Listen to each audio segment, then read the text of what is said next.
Arteta! What a strike! What a screamer!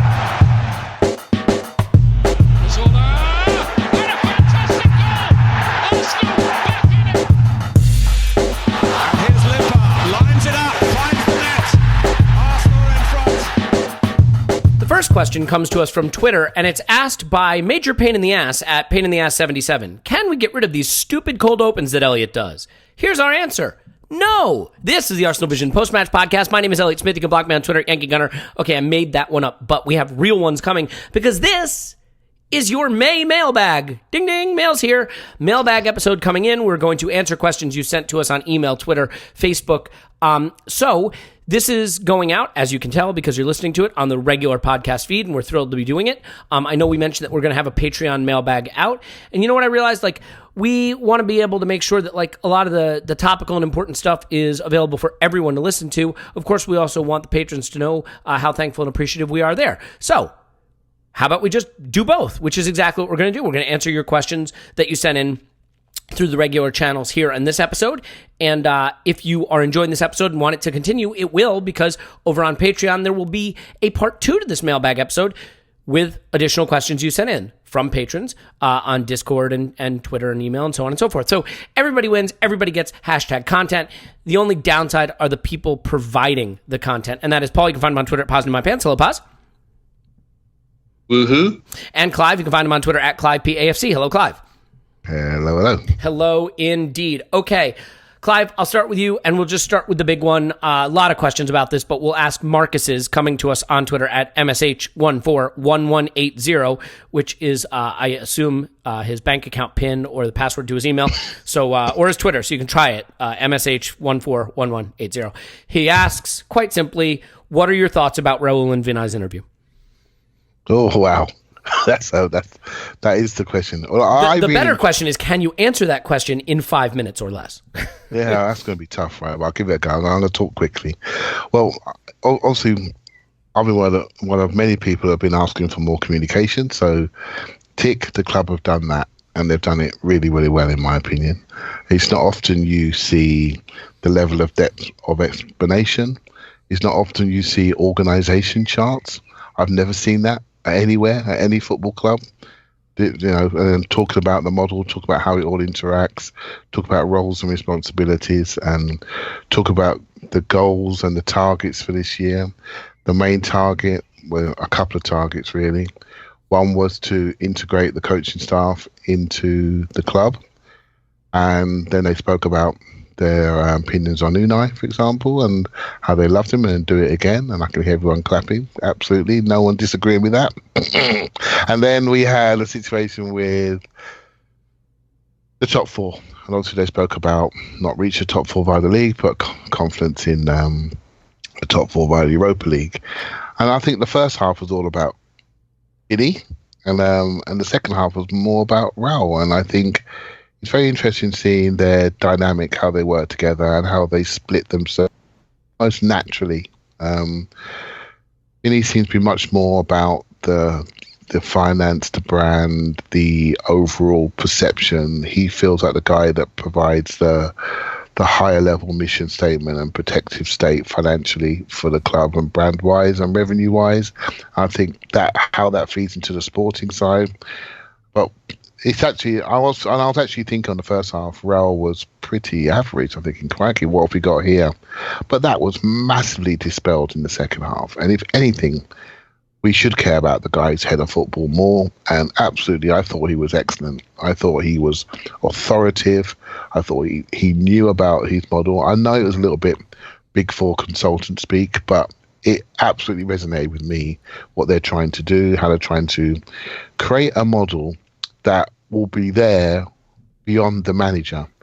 And we all know that the previous model was very people-centric. This is an organizational structure with layers, with depth. He spoke about the skeleton. He spoke about meat on the bones. This is all corporate language, but I thought it delivered really, really well. And I wouldn't want to complain, because I wanted this. I want the club to stand up and start talking about what it is, where it's going, how it's going to get there, Now, not all the boxes were filled up with names, and they tried to explain that away. They even went to the depth to personalise the contract issues with Ramsey and Welbeck, etc. I thought that was handled really, really well.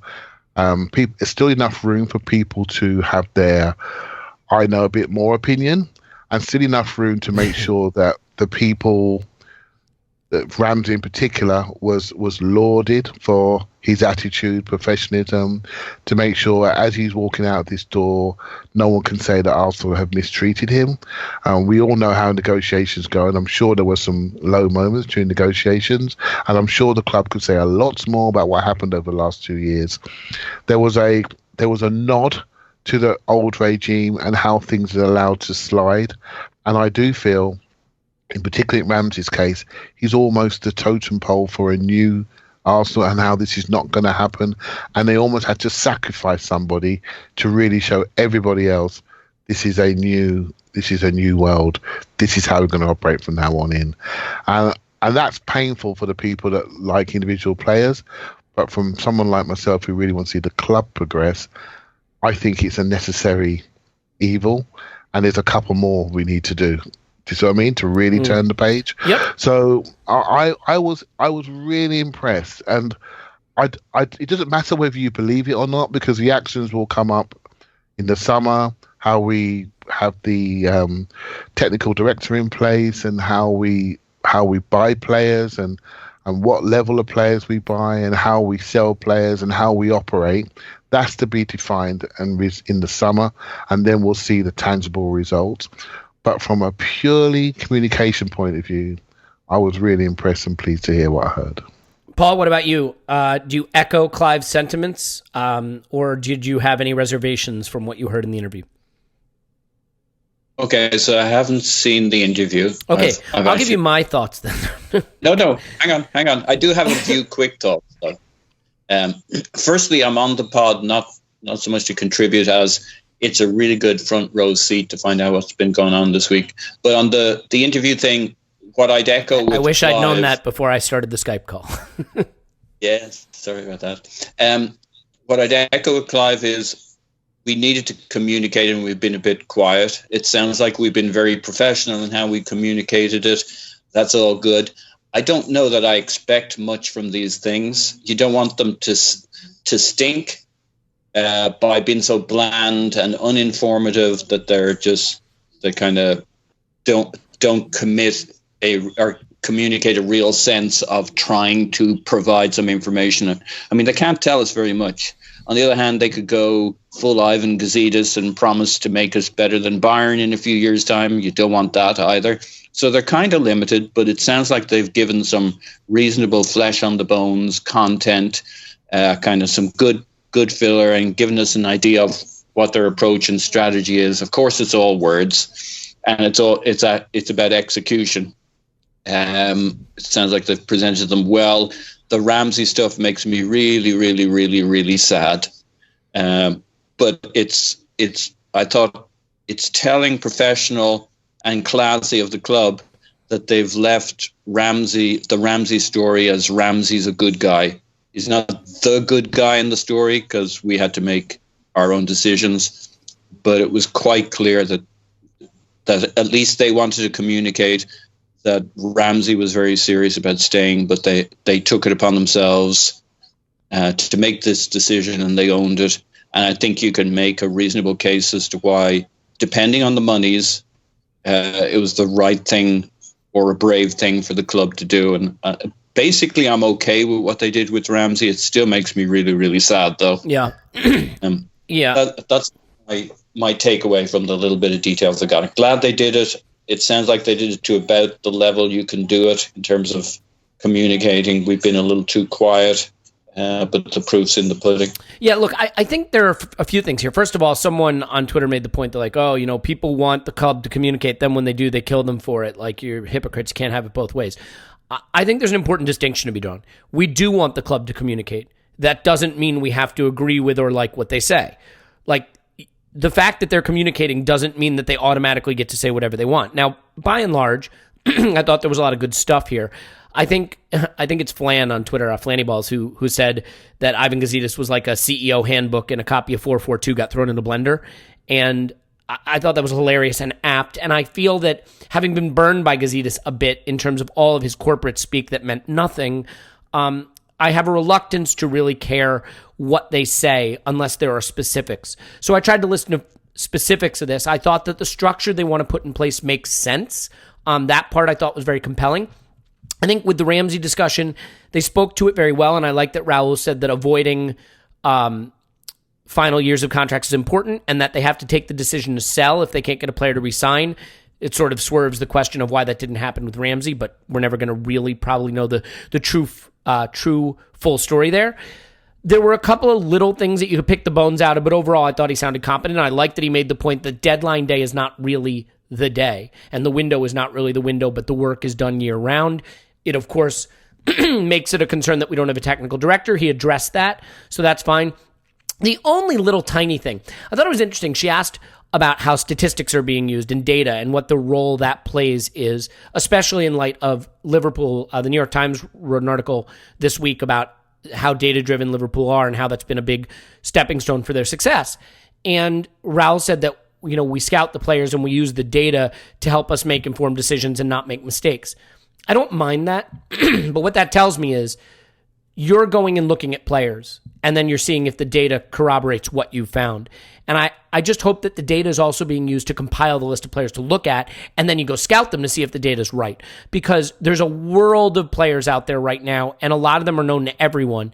The way you find diamonds in the rough is you look at data sets and you say, hey, wait a minute, this guy kind of stands out. Now, let's go take a look at him and see if our eyes tell us that the data's right. And then if it does, you say, wow, we're on to something here.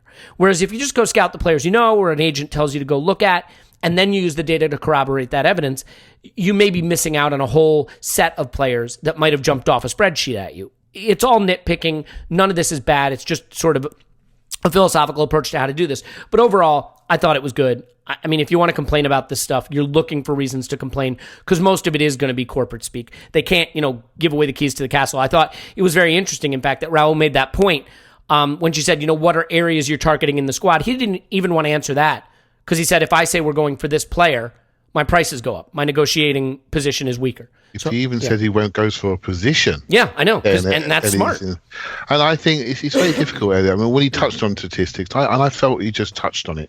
He didn't talk any depth about how it was used. But what they did really talk about, which I thought they brushed over, but we know it's more significant than they're actually highlighted, also are going through a massive change cycle. And it is people in that analysis team, those level of hires that have changed. As you all know, data is data, but how you turn data into information and decisions is a whole other skill. And I'm wondering, or based on recent signings, we may have all the databases, but it doesn't matter if you haven't got the right football people and the right brains to execute that into the right decision, to buy at the right price, to sell at the right price. I'm looking at Tottenham looking at selling Kieran Trippier. That is a brilliant move if they get 25 million for him. That's exactly what we should be doing with Xhaka right now. You look at a player, he's just on the top of his age, just at the top of his curve. He's an energetic fullback. He's 28 and change, nearly 29, and a team in Italy wants to buy him for 25 million. Man, that is brilliant. And then they can replace him with a Max Aarons at Norwich, who's 19, runs like the wind, highly technical, very similar in build to Trippier, and they can probably replace him for 15 to 20 million, and they got a fullback for 5 to 10 years. That is smart decisioning. The stats are one thing, but decisioning is where I think we need to be better. I think he touched on that, but I read that New York Times article, and I thought it was absolutely fantastic. And what Liverpool seemed to have, what they showed in that article was decisioning was crisp. And given the last few years, the manager's been making defensive decisions based on retaining his job and not growing the club. I think we've been weak on decisions. And so hopefully now, as we're trying to grow the club in a more less people-centric model where it's not about one individual fighting off the world, I'm hoping the decisions would improve in that environment. That's what I'm looking for. Yeah, well said. All right, well, Look, I think this is important, but we probably need to get to the more important stuff, and that's transfers. So let's do that. Let's talk transfers for a bit before we get into some questions about the Europa League final itself. Obviously, the name Ryan Fraser came up a few times. In fact, 1.76 acres at 1.76 acres said, I know Ryan Fraser will be discussed to death. Correct. He will right now. Gio at Hitman Hunter on Twitter asks, is Manolas or Manolas, you say tomato, I say Manolas, and Fraser the answer for Arsenal? Paul, how do you feel about these targets? In particular, if you could focus your answer on Ryan Fraser, is he the answer for Arsenal? So, yeah, Fraser is an interesting one. I think he doesn't quite get enough credit when I look through Arsenal supporters talking about him online. Those who are against him, I think, underrate him as a general player, but I think they may have a point that he's not top level in open play. He's pretty fast. He's pretty good on the ball. He's pretty clever. He's pretty troublesome 1v1 against players. He's nippy. He's quick. But he's not next level. He doesn't get you into the Sterling, Mane category. And so I think we do him a little bit of a disservice in open play. But on the other hand, we want a real difference maker. And he seems to be a difference maker with dead ball situations and with putting in crosses. But that doesn't seem like who we are as a team. And I think for the right team, and he's kind of at a profile of the team that really suits him. He's an excellent player. He's an assister, not a scorer, but we need somebody who provides a lot of goals. But I guess he could provide them from dead ball situations and generate goals for other players. I guess I find it a little underwhelming if this is our one forward we buy for next year. I'd want somebody who could really light things up and give a new dimension to us. So I find him a little underwhelming, but and I question whether it's really real on that basis. He doesn't quite fit the profile we're looking for. Yeah. Well, we know that we're going to need center back and left back. I wonder how real this is as well. But Clive, I want you to have your say. I'll tell you this. I know Scott did a by the numbers column for Arsblog today on Ryan Fraser. The stats people are not impressed, but that doesn't mean that they are definitively correct. Clive, I mean, what's your feeling on Ryan Fraser? Is there a price at which he becomes attractive to you? Well, he's in the last year of his contract, isn't he? Just about to. So he's on that tipping point. But that little rule seems to have gone.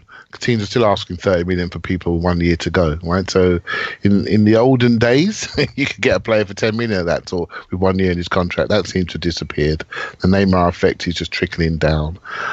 As a player, when I look at these players coming in, I look at the players underneath. And so I look at somebody like Reece Nelson. And I think, okay, so whether you think Reece Nelson is good enough or not, it's an opinion. I think he's 19 years of age. But if you look at the body shape and the profiles of the players, they're very similar. Chunky, bouncy, tricky, inside forwards that get shots from the left-hand side and crosses.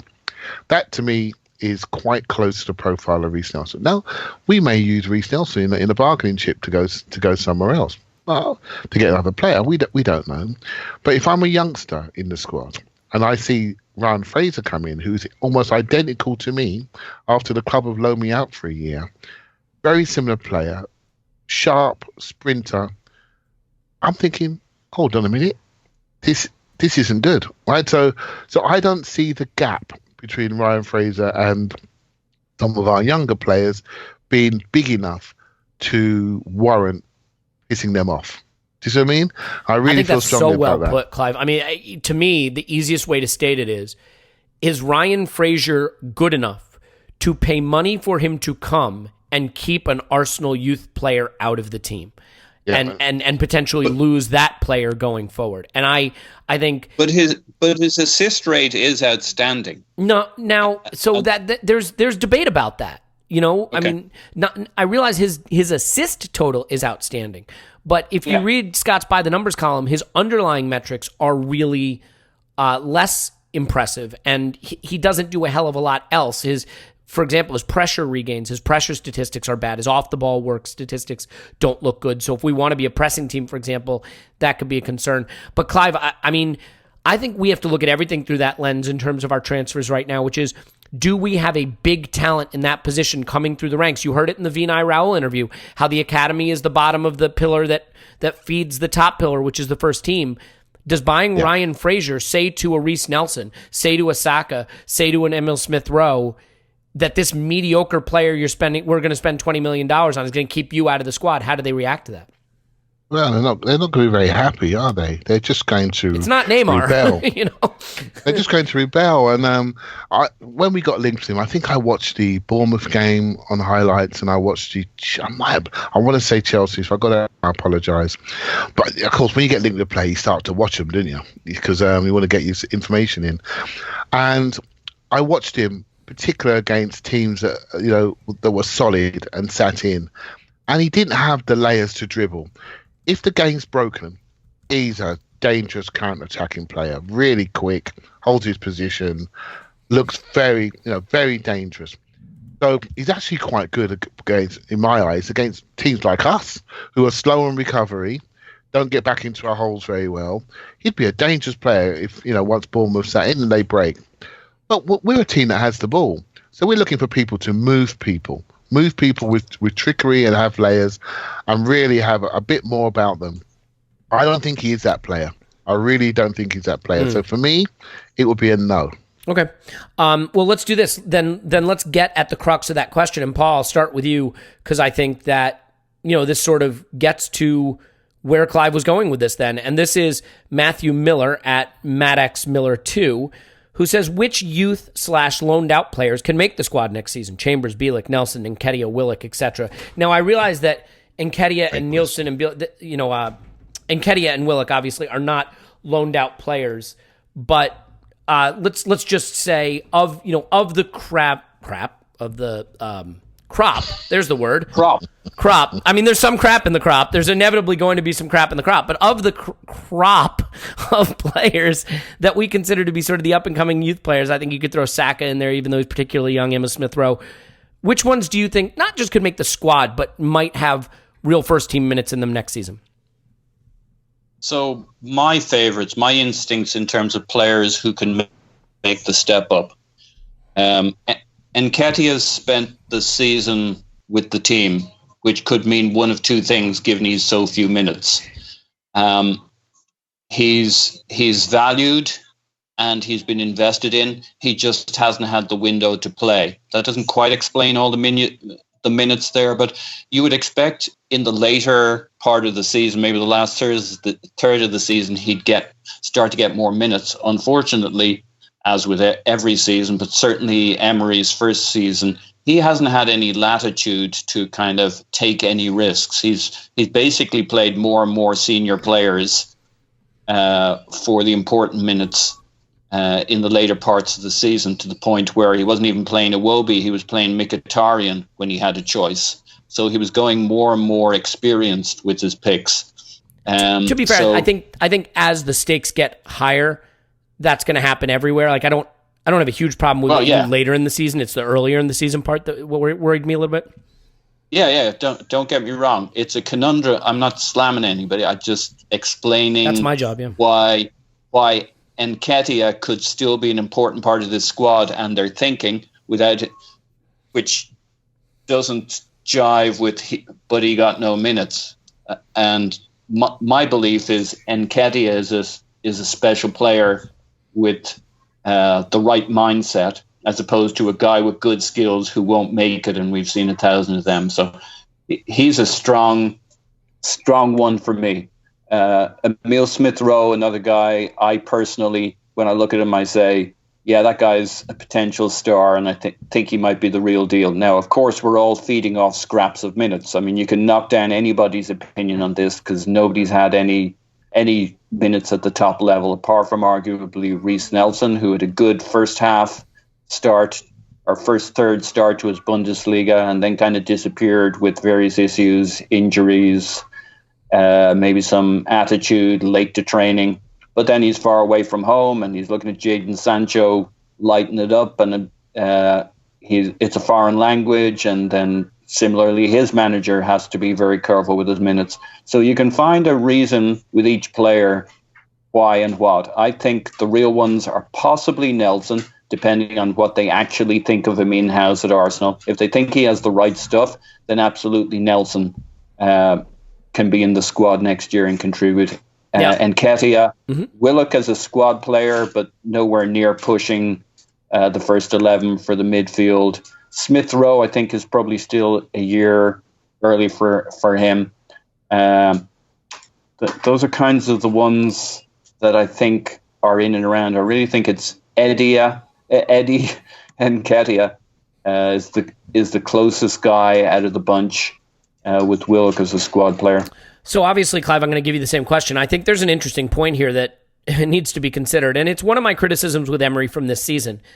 He really missed a chance to play some youth players in the Europa League, in the group stage, and potentially beyond, like the Bate Borisov tie. I think he maybe let himself down not doing that more, although admittedly he was still new in the club and was trying to get the team playing a certain way, and he had other priorities. But if we do, fingers crossed, beat Chelsea and qualify for the Champions League, potential minutes for young players go way down next season. If we stay in the Europa League, you'd like to think that Emery would change his approach next season and give those group stage games to a lot of younger players. So if you're a younger player at Arsenal, the irony, of course, is that Champions League qualification may mean another season out on loan or fewer first-team minutes. So, Clive, for you, who are the players, if any, from that crop, some of whom are not crap, that could be first-team regulars next season?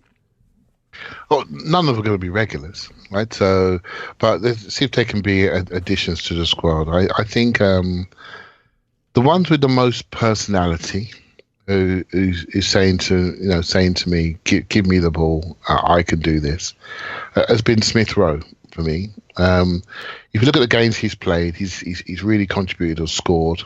I think I do feel that physically he needs to go a step.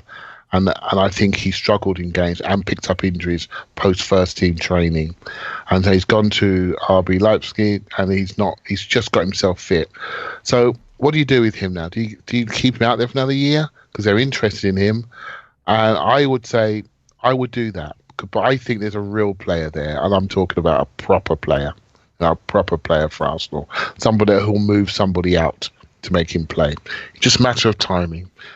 I have a personal favourite in Xavier Amici, but again, I haven't seen enough of him in the first team to even see if he can hit the level. But from the youth team games, he is a special player, a lefty winger from the right-hand side. He can play his left-hand side.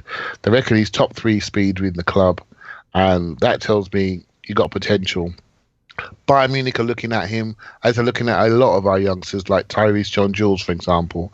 And this is the problem. This is a problem because there's a young player at Charlton, for example, called Joe Aribo, that we're meant to be looking at as going on a free transfer.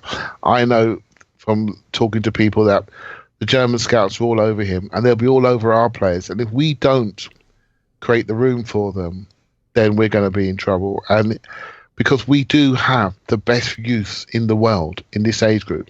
We absolutely do. From 17 and a half, 18 upwards to 20, we rule the world. Every event, every club event, we go in there and we win them all. And everyone's sitting there thinking, English clubs are not playing these players. We can take them. We can create an environment for them and their families, and we can take them. This is a real worry. I also feel that I do like Eddie. I think Eddie was unfortunate. I think he would have gone out on loan if Danny hadn't got injured. He would have gone out on loan, and we'd be talking about him as a player, maybe playing for Derby or something like that, scoring goals. I think he's a natural in the box. I love his movement, mobility. He's a great athlete. He just seems to have grown a little bit, and I like what he does in the box. Is very hard to teach. He's mirrored, 2-footed. He can sweep it away, different finishes, really aggressive around the box. He just needs time to really show it. Again, maybe not next year, because I think we're going to buy. So for me, Willock, again, I think he should loan. So the one I think that could be, that really break through, and I don't think we're going to loan, is Saka. I think he's got something about him. He's super fast, super dynamic, makes dynamic decisions.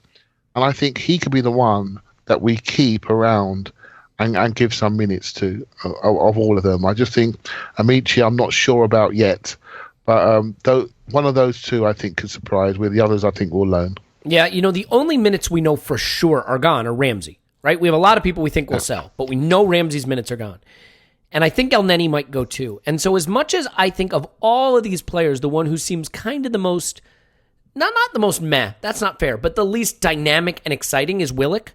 But Willock has played for the first team, and I could see him getting minutes. Like, if you said to me that he takes the El Neni minutes, although they were very few and far between, and gets some of the Ramsey minutes because we just need midfielders, I see a path to him playing that I don't immediately see for some of these other players. So that's why I think he might have an inside track. Paul, final. He did all right at Burnley, didn't he? Yeah, I think he's fine. I don't think my point though, Clive, is he's not eye catching in the way some of these other stars are, because he's not a goal scoring winger who's fast and has tricks. He's steady, and steady's not a bad thing. But I just they sort of pushing him forward more. I thought he was one. I thought he was a decent like shot on him. Didn't he take like a rasping shot at Burnley that was pretty good? Yeah, he a couple did. Good shots. Yeah, missed the post. Yeah. Yep. Yeah, so I always thought he was one of the two in front, but they seem to be pushing him forward into an attacking midfielder role, a goal scoring midfielder. And we need that. So my point isn't, I don't know that he's the most talented, but he may be the most ready and the one where there's a position that he can step into. Does that seem like a fair assessment? Very fair. Okay. Very fair, Elliot. Paul, final few seconds on this topic as we get ready to move on to some Europa League stuff. Yeah, I think there's some Ramsey minutes that ESR could pick up on. And there's some Welbeck minutes that, okay, we lived without him towards the end of the year, and none of the youths ended up with those minutes. But I think there would be more minutes there next year and in the Cup. Well, because can I make a point that none of us want to contemplate, but do we really think Lacazette and Aubameyang will be fit the entire season without missing a game like they were this season? I mean, that immediately puts someone like Nketiah in the frame. Well, exactly. And he'll be, that's the toughest spot on the pitch. It's like the quarterback position, right? As an attacking forward and as a centre forward, which is where I think Nketiah has looked quite good when he's pushed out wide. He's been quite creative and he's ballsy in the box. I mean, we saw him not looking for the assist to Aubameyang, who was on a hat-trick, and maybe it was never on, but there were a couple of moments where he was there to score a goal. He was not there to be the support act, nor should he, and that's a striker's attitude. So I definitely think he has something, but I guess what I really wanted to say is not much of a point, more of an emotion. I absolutely bloody love pre-season, and I think you, Elliot, hold your nose a little bit. I don't think I love it too, Paul. I love it. Yeah. I think I love it. I love preseason. It's just that I think the conclusion drawing from it. Yeah. It's Tim, by the way, that thinks preseason games shouldn't even be televised. Tim is the one who really hates preseason. He's not here to defend himself. I always go to the preseason games. I always go Emirates Cup, and I learned so much from them.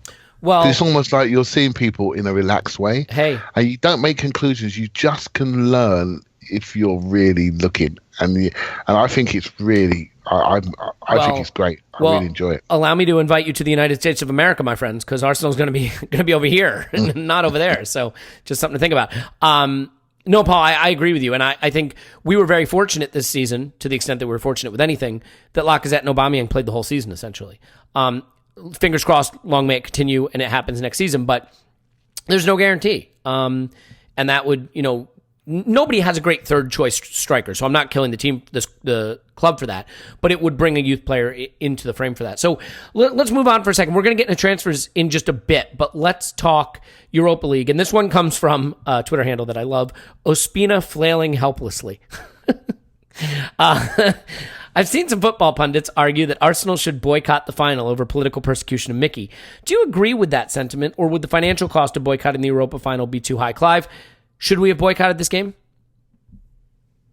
No, mate, I'm a football man. Absolutely not. I want to see us at the top table of football. You don't get there by boycotting games. And I know the human side and the the political side it's nothing to do with Arsenal. It's to do with UEFA and their choice of venues. I don't see why we need to be taking the moral high ground, because all that's going to mean is we get penalties, we could get banned from the Champions League, and that could stagnate the club for many, many years. So it's a terrible situation. I'm just reading right now that Arsenal are potentially looking to sell Mkhitaryan to get him off the wage bill. So although I do not agree that anyone should be put in that situation from a human angle, the actual issue is at UEFA and their response and how they treat the fans, how they treat people that still the bedrock of the game, the watching public. To have a situation where Arsenal have 45,000 season ticket holders and 180,000 or so paying members. To think that we can only sell 3,000 tickets officially for a final tells you something is very, very, very wrong. Right? Yeah. And so that is the problem. And I don't think we should boycott. Yeah, I mean, I think, look, the issue of whether this is acceptable, whether UEFA is corrupt, whether what has happened here is a travesty of justice, I think all of us agree that those things are true. It doesn't necessarily mean that we should be boycotting. The other thing I will say, you mentioned the word moral high ground. I am skeptical of whether there is a moral high ground as it pertains to some of the owners of these clubs, some of the sponsors of these clubs, ours included, some of the not so savory regimes that are being promoted through their sponsorships. There's a lot of this all around. And, this is not a discrimination issue. I think if they had said so-and-so player can't come be in the final because they are black, because they are gay, because they are, whatever the case may be, I think you have a different issue there. And I'm not saying he's not being discriminated on because of something that he has no control over, but it's the point that there is political conflict between these two countries. And that political conflict would make it unsafe for him to arrive. It's not discrimination per se, it's a geopolitical conflict. The corruption is the problem. It is UEFA accepting this location as the location of the final for corrupt reasons and through corrupt transactions that is the problem.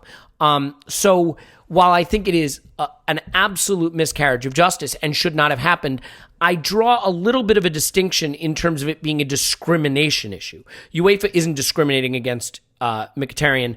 There is a geopolitical conflict, and it's between his nation and the nation that's hosting it. Again, that nation shouldn't have been given the final, but I think there's a slightly different issue versus what we're going to see in Qatar, for example, with the World Cup, which raises the specter of some discrimination issues that certainly other people can probably speak to more eloquently, articulately, and intelligently. So I'm not going to go into that topic here. But Paul, I definitely want to get your thoughts on this, specifically to the question, should we have boycotted? And then, any thoughts you have in connection with that. Yeah, so it seems like the article that caused all the fuss was this Barry Glendenning article titled "Baku Boycott Would Solve Arsenal Dilemma Rather Than Leave a Man Behind." To be fair, I think it was discussed prior to that, and then I think he sort of leapt onto the opportunity to turn it into an article. But yeah, that is definitely getting a lot of attention. Mm-hmm. So I read this article to see how it solves the dilemma. I don't know what dilemma it solves for us, apart from should we go or not. Any decision you make solves that dilemma, but it doesn't solve anything. So he says we should boycott it because, we should. And then he says, of course, the ramifications for the club could be severe but hardly ruinous. And then he discusses what the ramifications are, including we'd just be losing the 50 million per season in European exile after we were not only missed out on Champions League, but would get a European ban. And the guy has to be on drugs to put together an article that says, we really should do this because it's the right thing to do, and it wouldn't really hurt us, and then describes how we would literally be torpedoing our club for multiple years. The article makes no sense. I don't think the argument in general makes any sense. It would be pointless.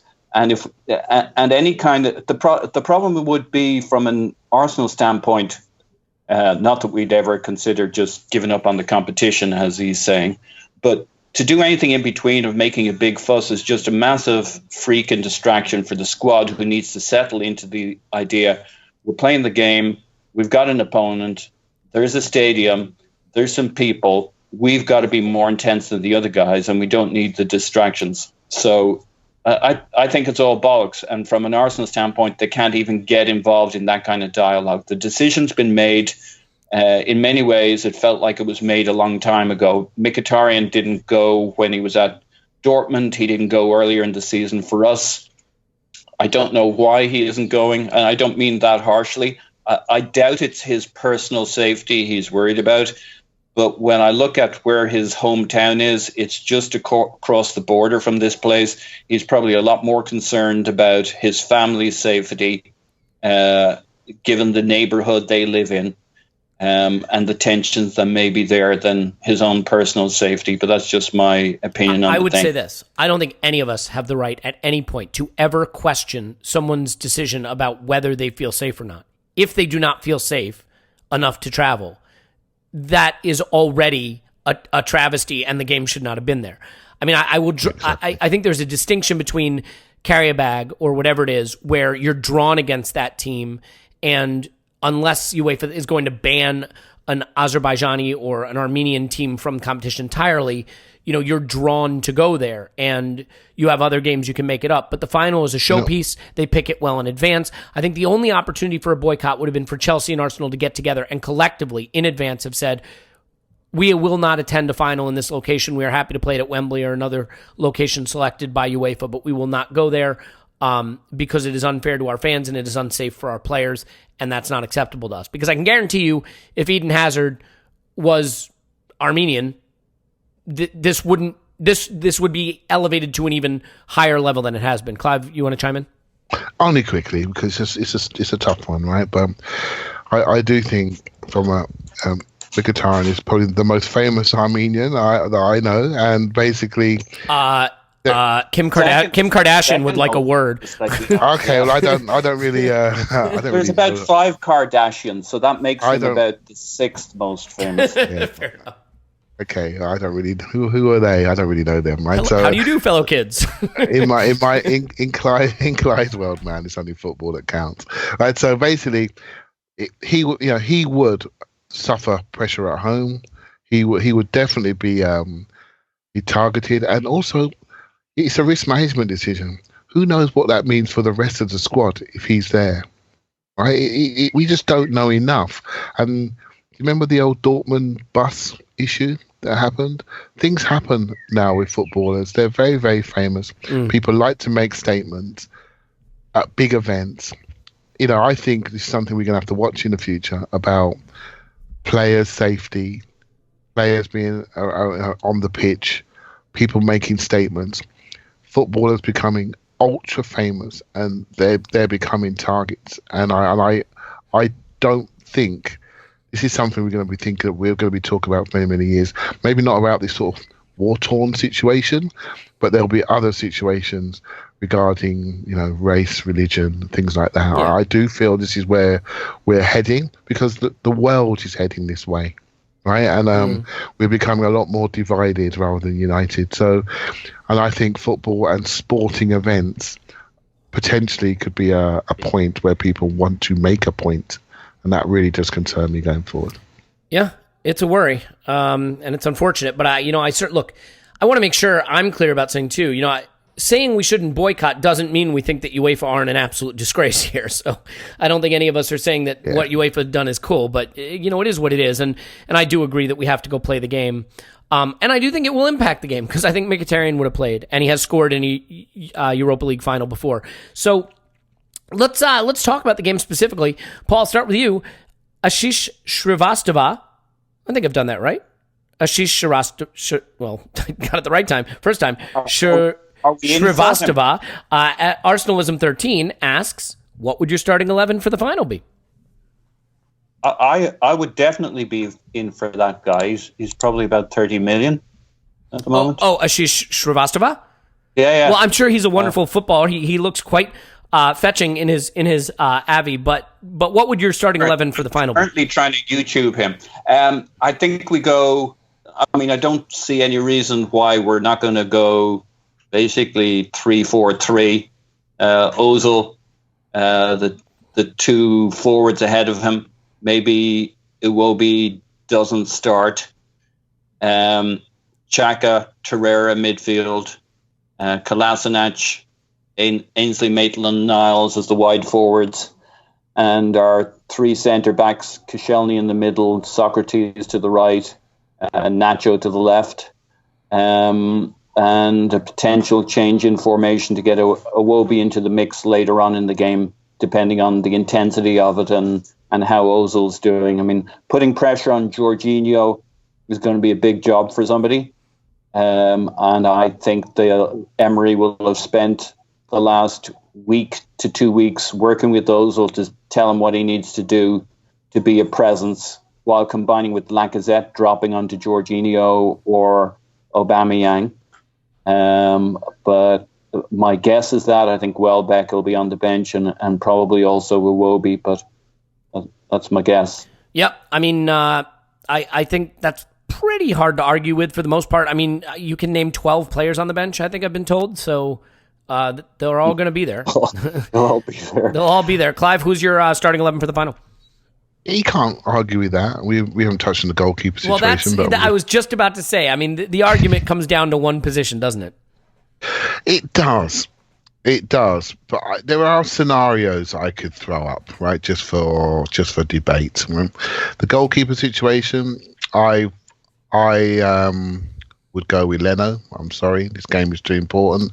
I can't sit there and say things that I've said on this podcast about how important it is to get back to the top table, and then when we get to the moment, we pick people that are not the best players, and I'm sorry, that's the way football goes. Clive, can I ask you a question on that?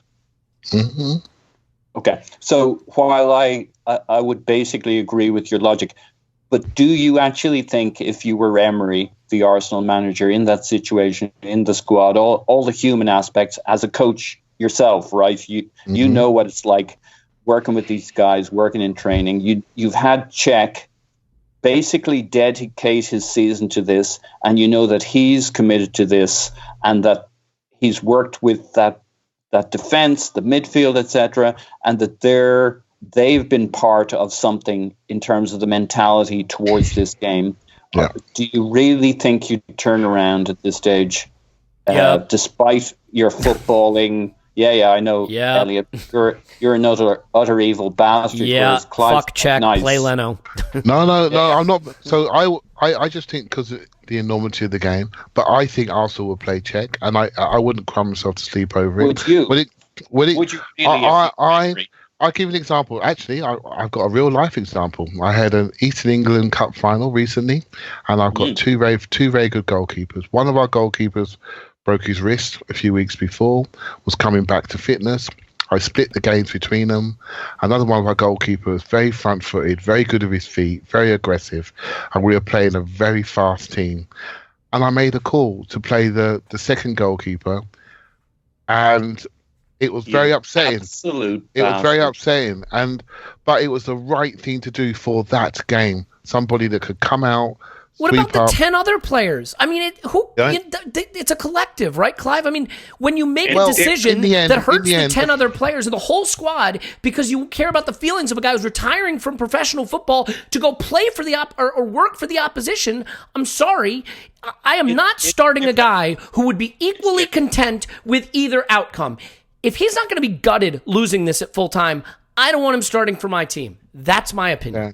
Football is really, really tough. It's a ruthless game. It's 99.9% rejection and disappointment. And the ones that we love are the ones that get through to the top level, and we love them. There's a tough journey getting there. Peter Cech understands the game. I think we'll end up playing Peter Cech, but you said something there about 10 other players. That is absolutely right. There are 10 other players. There are other people in the club. There are people that are absolutely reliant. People's careers reliant on this game. The direction of their careers will take a different direction based on where this game goes. Probably the coach too, yeah. Potentially the coach will be under pressure in October rather than next January. That's how it goes, right? It loses 2 games, and we've seen the Europa League, and we don't manage the Thursday, Sunday. Well, he's under pressure. Simple as that. People start to get the comparison sheets out on the shots on goal, etc., etc. That's the way it goes. I personally would manage that risk, but I don't mind if he doesn't, because Peter Cech is a special individual. Yes. He is a special man, a special individual. He is somebody that I wish the club could keep. I really do. I think he is a special man. Those people don't come along very often. I don't care what you got to get him to do. Just get him to do something. Keep those people around. So he actually he goes against my thinking. But me personally, I would err towards playing Leno, because I desperately and selfishly want to win this game. But I'm not sure, as I say it, Paul, I sort of sense your questions, and I say that with a heavy heart against Peter Cech. Well, all right, Paul, I don't want to shut you out. Come back into this, please. Yeah, it's not the same a keeper versus the rest of the team. We already know that because there's such a thing as a cup goalie. It's a different animal. Peter Cech is not just another player. This is not just another game for him. And so the emotional investment in Cech within the squad, you're not just impacting one. I totally agree. I don't really give a fuck about the actual players, actual feelings as an individual. But the squad mentality is a group think thing. It's like snipping the blue wire. There's lots of wires in there. Why would that be the one that fucks everything up? That's fair point, so yeah. you might yank Cech out and say, hey, we'll put in the slightly better goalkeeper. I don't know if you saw Leno rushing out in the Burnley game to I must admit, his form has dropped off a little bit, hasn't it? Yeah, a Greco-Roman wrestling match with one of their forwards over there, and just about came out on top. You got to be careful what you do when you snip those wires, and it's not just about one player, it's about the group mentality. They have been training as a group to defend. Now, if he got injured, everybody would switch their minds immediately to getting around Leno thing. But he's not getting injured. He's going to be in that dressing room. He's going to be in the prep sessions. He's going to be in the planning sessions. And then, quick switcheroo right at the end, we're playing Leno. It's not going to happen. That's not what you would do. And you couldn't do it to the mentality of your team because it's too big a risk. You go with what you got. Emery might be praying that Cech gets an injury, but he's not going to rip him out. And the gap between the two of them may not be that significant on the day. So on paper, in a computer game, I'm with you. I play Leno, but that's not what we're dealing with here. Fair. We're dealing with people, teams, mentalities that are beyond what you'd like to do to one player or not, and his feelings. And I want to clarify something from my outburst. First of all, if Emery thinks Cech will do better in the final from a football standpoint, thinks he will play better, trusts him to have the better game, he's got to play him. You pick the best 11, absolutely. If he is picking him because he feels that he has a commitment to him out of a sense of obligation, that would really upset me. Because, first of all, look, I think what Chelsea did to Cech is absolutely shameful. Pointing out, I think quite tactically, in the week before the game that he'll be returning to the club, right? I think that was to give Emery a decision to make and make his life a little harder. Cech posted a tweet. I say quickly, I'm fully on board with what you've said so far, so I don't diverge from anything you said in this long sentence. Hang on, so that's 48 minutes. And what's the date today? It's joking. This is an amazing moment. May 24th. It was bound to happen eventually. Yeah, look, I just think, and here's the other thing. Who you can't drop from the final? You can't drop Maitland-Niles, a young player looking forward to this who earned it. Cech has won the Champions League. Cech has won the Premier League. Cech has played for his country, probably captained his country. I won't look that up. I'll just assume it's true. He's done it all in the game. And if he has to step aside so that this team can take the step it needs to be in the Champions League next season, which the entire club needs desperately, I think he is such a wonderful man that I think if ever there was a man who could handle it, it's him. And he's going off to be at Chelsea. I don't see him being the type to throw the whole game into disarray by having some kind of outrageous reaction. Go ahead, Clive. Let's get this to the completion, though. I'll give you another scenario, right? And it's a difficult thing making decisions on players, and trust me, I know this. We won that final, by the way, but I still feel bad about dropping a couple of players from the squad. Just because you were a complete bastard about it. Yeah, but you know what? It was a massive day, and it worked out. But it's tough. It's not easy to do, right? So, well, I'm sure the players who got dropped are happier having won it than they would have had they played and lost it. I'm just guessing. Maybe not. I don't underestimate how much it hurts people when they don't play in these games. It really does hurt. But what I will say, now that story's broke about going back to Chelsea, can you imagine what Peter Cech's thinking? He's thinking, okay, I have to play the game of my life here. I have to, because my whole professional integrity could be put into question. I'm playing a final against a team that's already qualified for the Champions League. I'm going to be their technical director, wherever the job title is going to be. And if I am seen to make any mistakes that could cost us the game, my career potentially will be remembered. Maybe a bit dramatic, but people remember this as a point in time that I messed up against the team I'm going to. So can you imagine how professional he's going to be? How in tune he's going to be, how he's going to probably want to play the game of his life.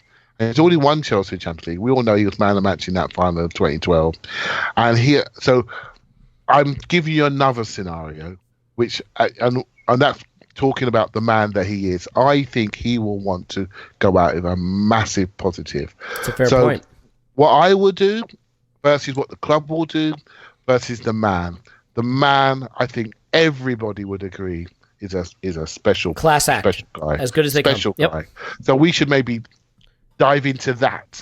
Also, a reason why I feel bad for saying "fuck Cech" earlier. So just so we're clear, that was bad. We all feel it, but you know what? In the end, none of us can hate him, right? He's top class, right? He's the best Premiership goalkeeper there's ever been, right? Let's not mess about. Right? I agree with all of that, Clive. I don't think he actually needs that extra pressure. I think it can hurt him too. So while I agree he'll be super motivated, who the hell, when your powers are beginning to fade a little bit, needs to play the game of your life? So I think that's a little too much, more pressure than he needs to perform. I don't think he. I'm sure he'll be saying to himself, "I want to check out in a good way." Yeah, and that means this is what you do. You always think we go to a final, I want to play the best game I've ever played. How can I get that game out of me? Right? So whether you do or not, it doesn't matter. But that's the attitude you have walking into it. I want to play the best game I've ever played. Everything I've ever learned got to come out of this moment. Delivering under pressure. That's you what can put too much mustard on a hot dog. You know what I mean? I know what you're saying. I'm just giving you. I'll give you an insight into just how you approach finals and games, and how you even play a different brand of football in finals, right? Just to make sure that you control the game. It's something. The approach to finals is something you have to adjust to. And Jurgen Klopp, for example, he hasn't won any finals. Am I, Elliot, not winning any finals? He has got a huge pressure going to Champions League. His career to lose 3 Champions League finals, that's not good. Yeah, right? Being in it twice with Liverpool and once with Dortmund is pretty damn good, though. and so he has got it all about. So I bet you he is focusing on his approach, player approach, making sure he doesn't drain the players, making sure he gets the mental pitch right for the game. Because it's such a difficult thing to manage. Your point's really valuable. You can go over the top and put too much pressure on yourself and end up not performing at all. You see what I mean? But this guy is an experienced guy, 36, 37. He knows how to walk into finals. I'm sure he wants to end his career in a well. By the way, I started off saying we should drop him. I've now gone back on my argument and said because I started thinking about the guy. You wouldn't drop him. I know you wouldn't drop him, Clive. That's the thing. No, I probably couldn't. Yeah. No, you know what, Paul? You've done me. And it's not just because you're worried about his feelings. It's much more complicated than the one guy's feelings. It just is. Yeah, you're absolutely right. And I think we can agree that what matters are my feelings. My feelings are this podcast is over. We've known that for many a year. I try to make it as clear as possible. This could go on a long time. Look, we will get our answer one way or the other, and I think we could both agree that he could start Leno and Leno could lose you the final. He could start Cech, and Cech could be the reason you win it. So we're not talking about Leno or Almunia. Petr Cech is a good keeper, if not the keeper he once was. So we'll see what happens. Let's do this. Let's leave it there because you could literally just hit next track play if you're a Patreon member and hear more Mailbag. So just do that. Go sign up for Patreon, hit next, boom. And right wherever you're listening now, the next thing you'll hear is more great questions like this. Only, they'll be even better because I am not going to say terrible things about well-respected members of our team anymore. Who am I kidding? I may. You never know. Paul's on Twitter, Pause to my pants. Thanks, Pause. Clive's on Twitter at ClivePAFC. Thanks, Clive. Thank you very much. My name's Elliot Smith. You can block me on Twitter at Yankee Gunner. Give us a 5-star review. Write nasty things about Tim. We will have more great stuff leading up to the game. But right now, I'm going to hit a button on the computer that's going to make this end. You can hear some music. Then I'm going to hit a button that makes it start again. And we're going to do the Discord, the Patreon thing. So join us for that. We love you, and we'll talk to you after Arsenal 10, Chelsea 0.